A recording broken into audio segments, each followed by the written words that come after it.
Guys, good morning. So today I want to share something before I go to church today.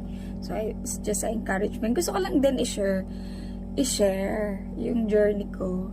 Kung paano ko ba nasabi na I've been prayed for alcoholism for 4 years and 3 months. Actually, sinabi ko 5 years yun. But it's been 4 years and 3 months. Kasi magpa 5 years pa lang naman ako dito sa Hong Kong. So, yun. Kokore ko lang yung sarili ko. But it feels like 5 years na I was freed from alcoholism. So, syempre, mag-start tayo sa Word of God.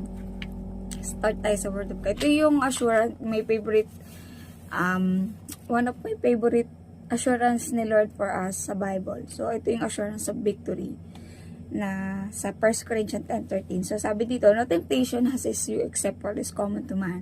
And God is faithful. He will not let you be tempted beyond what you can bear.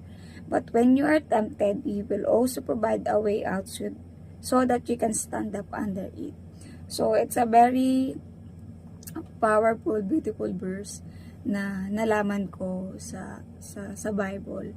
Na there's assurance of victory upon temptation and over sin.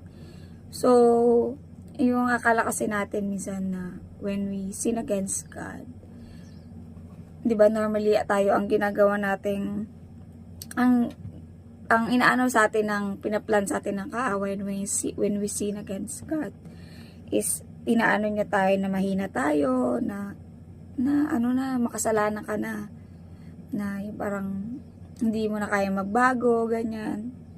Ayun yung talagang inaano sa atin, inaatake sa atin ng kaaway sa isip natin na yung alam mo yon, yung nire-remind ka parate sa sin mo, and talaga na sabi na hindi ka na makakalaya diyan sa alcoholism.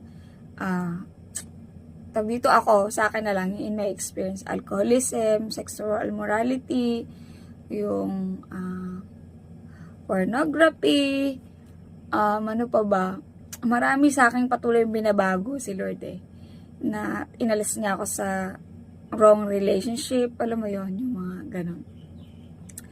And yeah, and it's really with the grace of God talaga, si Lord lang talaga yung kayang magbago sa akin. Ayun yung una nga sa alcoholism. It's been 4 years and I praise God and thank God. I cannot boast myself. Alam mo yun, hindi ko kayang magyabang dito.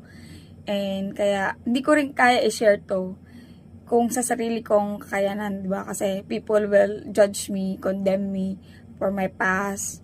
Kung ano yung mga naging buhay ko noon, people can judge me. But I can